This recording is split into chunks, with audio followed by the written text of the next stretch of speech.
Next yes sir. Shanipeth police station हद्दीमध्ये 22 मे रोजी एका खुनाचा गुन्हा दाखल झाला होता. खुनाचं मयतांचं नाव होतं किशोर सोनवणे आणि क्राईम नंबर 119/24 कलम 302 आणि राईटच्या कलमानुसार अनुसार आम्ही गुन्हा दाखल केला. तर तेव्हाच आम्ही 7 आरोपींना अटक करण्यात आलेलो आहे. त्याच्यामध्ये जे 2 मुख्य आरोपी होते, नीलू आबा उर्फ निलेश सपकाले आणि दुसरा होता अमोल छगन कोली राहणारा जळगाव. या दोघं आरोपी तेव्हापासून फरार होता आणि तेव्हापासून खूप वेळा शोध करण्यात आलेले होते आणि भरपूर प्रयत्न केलं तरी यश प्राप्त नाही झाला होता. एका गोपनीय माहितीनुसार त्यांना सिंधुदुर्गमधून त्यांना अटक करण्यात आलेलं आहे, दोन्ही आरोपींना.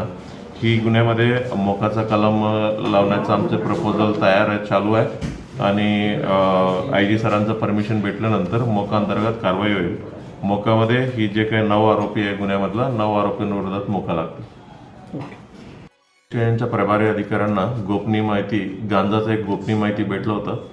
गांजाचं गोपनीय माहिती भेटल्यानंतर आडावत पोलीस स्टेशनच्या प्रभारी अधिकारी आणि त्यांचा स्टाफ विष्णुपुरा चोपडा याचं एका घरामध्ये त्यांनी शोध घेतलं की त्याच्यामध्ये राहणार आहे साई सिंग बरेला. त्यांना ते माणसं त्या घरामध्ये सापडलं आणि घरामध्ये सर्च केल्यानंतर 66 किलो 300 ग्राम गांजा त्यांच्याकडनं जप्त करण्यात आलेला आहे आणि सर्व मुद्देमाल 11 लाख जवळपासचं मुद्देमाल जप्त करण्यात आलेला आहे. आणि हे कुठून आणलं ह्या गोष्टीवर विचारपूस केल्यानंतर ही धुळे जिल्ह्यात एका गावाकडून आणला अशी माहिती दिलं आणि या माहितीवर आपलं काम करणं चालू आहे.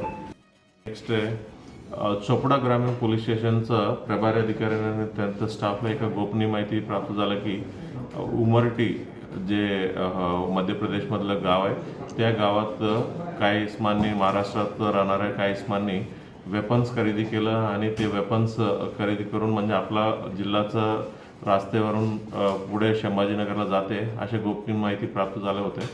आणि गोपनीय माहिती अनुसार एका ठिकाणी आपला स्टाफ नाकाबंदी लावून तिथं वाट बघत होता. एक संशयास्पद एक 2 व्हीलर आलं आणि 2 व्हीलरला त्यांना थांबून त्या 2 इस्मांचं नाव त्यांना 2 व्हीलरला थांबवलं की त्यांना ना थांबवता गाडी अंगावर घेतलं आणि त्यांना त्या आपला पोलीस स्टाफ सोबत जटापट्टी पण केलेली आहे. जे 2 इसम होता ते 2 इसमांचं नाव होतं मोहम्मद लतीफ शेख सलीम वय 24 वर्ष राहणाऱ्या संभाजीनगर. दुसऱ्यांचं आहे इरफान खान अयूब खान वय 23 वर्ष संभाजीनगर. या दोन्ही इस्मांना ताब्यात घेतलं आणि त्यांच्याकडे असलेलं एक खाला रंगाचे बॅग होते. त्या बॅग शोध केलं की त्याच्यामध्ये 5 बनावट कट्टे गावठी कट्टे त्यांच्याकडनं सापडलं आणि त्याच्यासोबत 10 जिवंत काडतूस आणि एका चॉपर देखील सापडलेला आहे. आणि हे दोन्ही इस्मांना आम्ही अटक करण्यात आलेला आहे आणि एकूण मुद्देमाल 2 लाख रुपयाचा अंदाजे एकूण मुद्देमाल जप्त करण्यात आलेला आहे. पिंपलगावचं सांगत नाही संपलं. जुलै रोजी एका व्हिडिओ व्हॉट्सअपवर फिरले होते. त्या व्हिडिओमध्ये एका इस्मानने एक निर्जन स्थळात एक गावठी कट्टावर फायर करत होता एक छोटीशी झाडावर. आणि त्याच्यानंतर जे हा व्हिडिओ आम्हाला प्राप्त झाल्यानंतर आम्ही नेमका ही कुठून आणलेलं आहे या गोष्टी LCBच्या तपासात दिलं. LCBच्या टीमने ही फायर केलेल्या माणसाचं नाव आहे विशाल राजेंद्र ठाकूर राहणारा अडावत यांना ताब्यात घेतलं आणि ताब्यात घेतल्यानंतर विचारपूसामध्ये त्यांनी ही सांगितलं की ही जे काही वेपन आहे ही वेपनचं रोहन पाटील राहणाऱ्या लोणी चोपडाचा त्या माणसाचं आहे म्हणून सांगितलं. त्यांनी सांगितल्यानंतर रोहन पाटील आता सध्याचे लोकेशन भिवंडी कोणगावकडे होता. भिवंडी कोणगावकडे आपलं टीम गेला आणि त्या माणसाला रोहन पाटलांना ताब्यात घेतलं. ताब्यात घेतल्यानंतर त्यांना विचारपूस केल्यानंतर त्यांनी हे सांगितलं की जे देसी कट्टा जे व्हिडिओमध्ये दिसते की चोपडामध्येच ठेवलं आहे आणि एका ठिकाणी त्यांनी लपून ठेवला असं सांगितलं.